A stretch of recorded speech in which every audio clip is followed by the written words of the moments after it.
In the rainforest, summer has arrived. The creeks are filled by the storm's heavy rains, the gardens are green, and everything just feels so magical.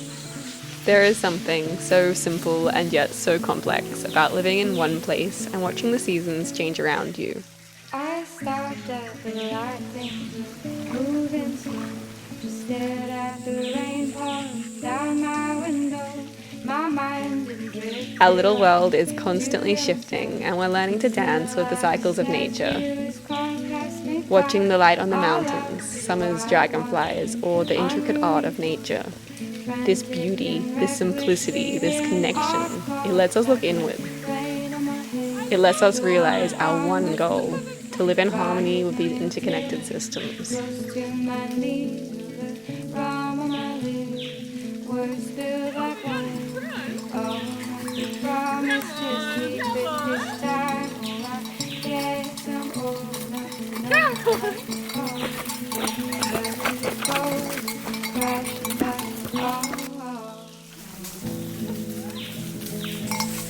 Each day we move the goats to a new paddock. This repetition lets us see the subtle seasonal changes so clearly. As the seasons shift, so do our routine. In summer, the goats love the fresh grass near the edge of the lake where the dragonflies dance.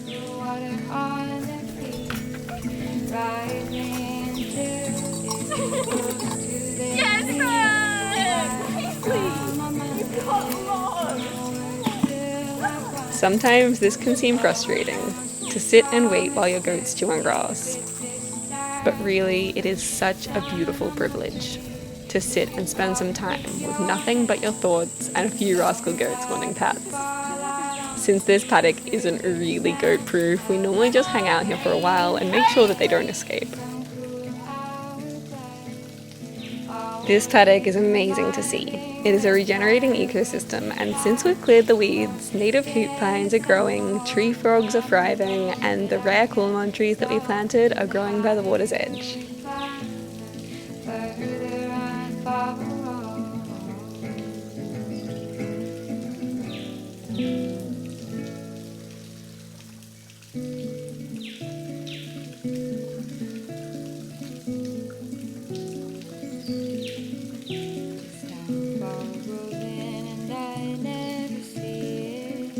We have learned to cherish this time, to appreciate the beauty of the summer heat and the blooming lilies, to notice the blue figs scattered across the rainforest floor, and to spread these seeds through the forest.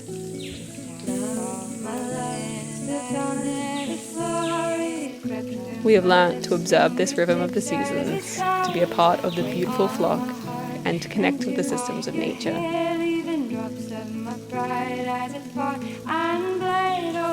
Summer always makes me want to explore. The intensity of the season, the flowing waterfalls, the hot days, and the beautiful nature. Hiking alone in this rainforest is a balance. Sometimes it can be scary. There is no mobile reception or roads, and there are a heap of very venomous snakes around. But this feeling of immersing yourself so deep in nature, so alone, this feeling is incredible. Finding these spots and witnessing this beauty, being alone in the middle of the rainforest, feeling the water on your skin and watching the day go by.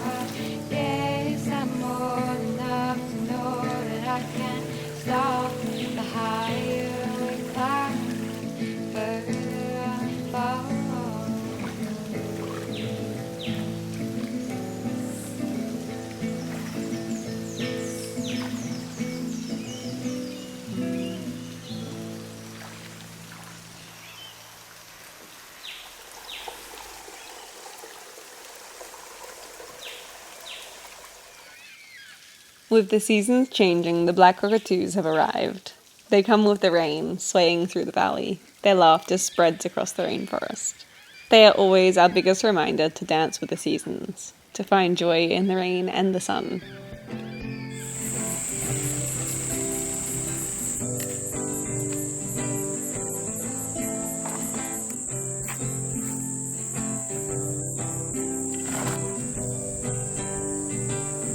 I remember our first play and the loft we climbed the bed. I remember the look on your face when we were off and what you said.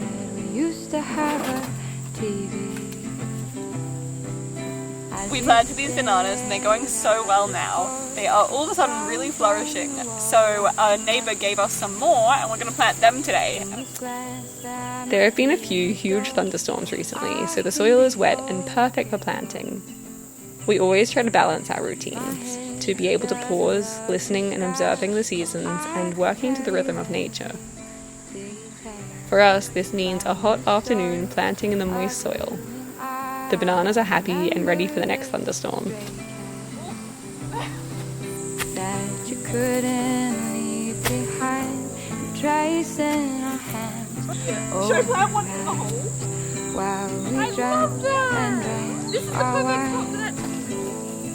Sunlight was spilling through the window and like dust. It covered the wall as it grew. Shapes and shadows on us. I remember the pillow talk. Figures in your eyes. I keep an eye on the clock and the other on your mouth. The other on your mouth. You can eat all the worms with you. We have this massive hole here and I think it's the perfect spot to plant a banana, so we stop falling in it as we walk through the garden. Everything looks so creepy. And how the rain pours in July. We stay tangled in your sheets. Oh, there's a big spider! No one loves you like a Gemini. I remember the gas station where I burned my ankle so fast. It was changing colors for the duration of one of the best adventures we had. Sunlight was spilling. The feeling of eating a fresh mango is indescribable. After a big day's work, this old mango tree always holds our tired bodies, the juicy fruit dripping down our faces. I don't know if it's the flavour or just being high in the branches looking down on all of the work that we've achieved, but it tastes so much better than anything you could ever imagine. I keep an eye on the clock. We grew the zucchini, which I'm really proud of because zucchinis are super hard to grow in this climate. And as you can see, they get powdery mildew always. And this is like probably my 7th zucchini that I've got off it, and it does look like it's probably going to die soon. So I think we did pretty well, but it always teaches us lessons of planting things that are well suited for our climate. So next time, today, we're planting bananas instead because they really suit this climate. They like the rain and the wet and the hot and not like zucchinis.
Wait.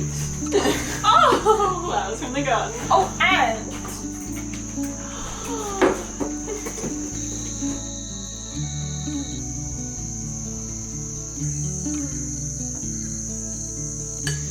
you want a big dob of cheese? Yes.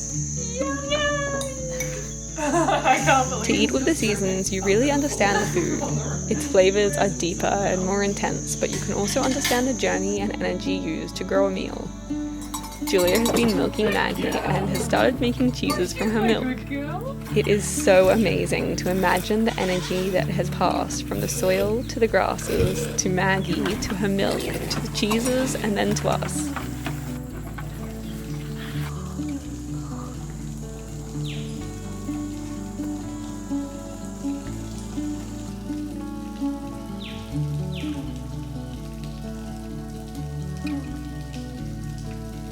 We've been working on fixing up the old shed with our brother and uncle. Our mum and dad built this place years ago, and the roof was originally second-hand. Then it was used to build our childhood home, and then it was used as the roof to this place. Reusing resources and saving junk from landfill is incredible, but this many years on, there's almost more holes than there is roof. So we're replacing this sheet and then thinking about slowly replacing it all. I'm adding an isolation coat to this painting. I made it a couple of weeks ago now, and I've kind of slowly fallen in love with it. And this is my favorite final step of a painting, where you kind of just brush over all the intricate details and notice them all. Open up the window. I want you to come and blow. And with my breath on it can disappear. It's funny, you have to be kind of fast and slow while doing this, like you can't linger too much on one spot. And I think that's kind of like painting too. I actually made this big painting, I think only in a day or two, and it's one of my favorites because I rushed so much and I kept fluid and free. And so I'm cleaning up because I'm going to take it down and make another big painting that size. I think it's almost 2 meters one way and 1 meter the other way. Clover, don't rush. Oh no. Oh no. You're gonna get hairs all over my painting. What are you doing?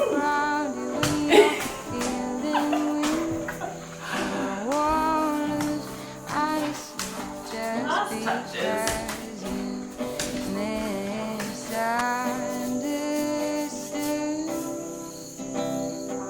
But I'm gonna make another really big one, kind of part of a series. So I'm feeling really excited about that. Just so you can believe in something good. Swinging over you all that's left, like a trumpet's last big breath, before it ends on a shaky note. A sorry excuse for an old.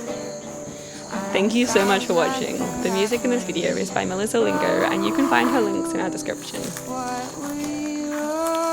Thank you so much to our patrons whose support lets us care for this land.